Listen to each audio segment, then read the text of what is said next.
ГСП онлайн. Городские новости сейчас. Пятница, 16:00, Центр патриотического воспитания. Презентация интерактивной карты «Обелиск памяти», посвященной 70-летию Великой Победы. Организаторы — Ассоциация детских общественных объединений и юношеская библиотека Республики Коми.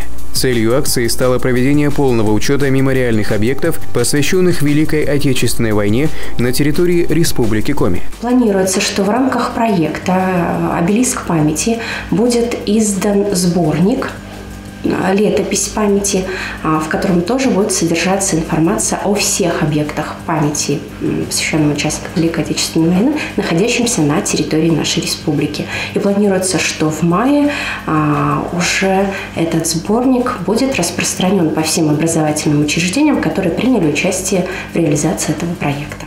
Интерактивная карта находится на сайте юношеской библиотеки Республики Коми. Чтобы ознакомиться с мемориалами, достаточно выбрать интересующий муниципалитет. Здесь же будет показана вся собранная информация об объектах. Всего сейчас на сайте рассказывается о 161 объекте. Однако со временем на нем появится дополнительная информация.